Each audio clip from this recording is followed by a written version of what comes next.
ശൂന്യമസി ആ ഇമ്മീൻ ചെട്ടിയാരൊന്നുമല്ല ആ അമ്മ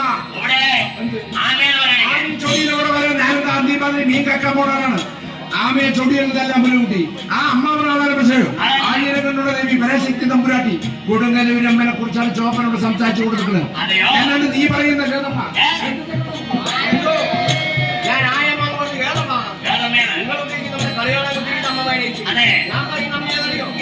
ആയിരങ്ങളുള്ള സത്യത്തിൽ വേഗമായ മകേശ്വരി കണ്ണടി ദേവിയുണ്ടല്ലോ ആ ഒരു അമ്മന്റെ അവതാരങ്ങളും കൊടുങ്ങല്ലൂരി വരുന്നു ആ അമ്മയൊന്ന് പരീക്ഷിച്ചു അമ്മന്റെ ഭർത്താവായിരുന്ന പൊന്മകനെയൊന്ന് പരീക്ഷിച്ചു നോക്കി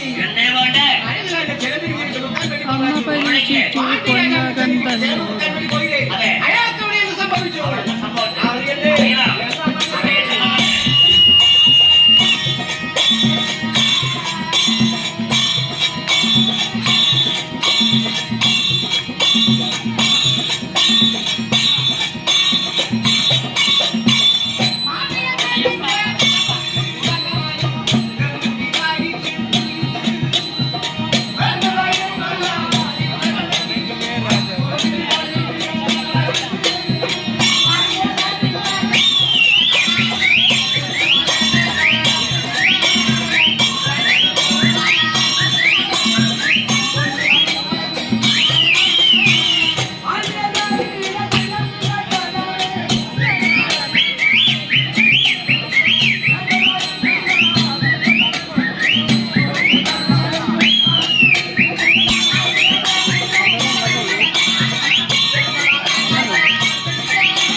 ഉരുക്കഴിക്കണ്ട പറയാ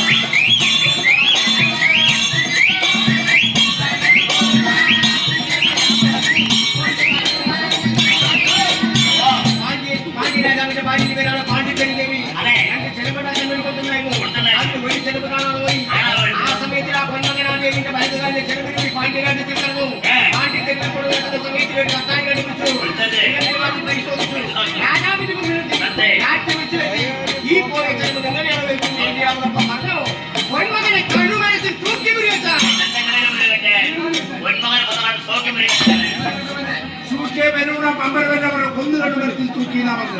അങ്ങനെ പറയുന്നതിൽ കാര്യമുണ്ട്. കാര്യമെന്നറിയോ?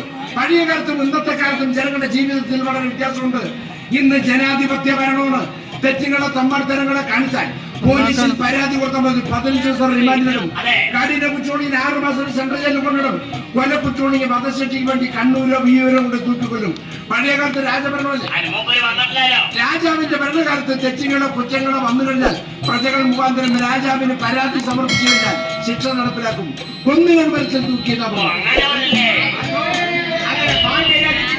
കഴിമരത്തിൽ പൊന്മകനെ തൂക്കി കൊന്നോ ഇതാരാണെന്ന്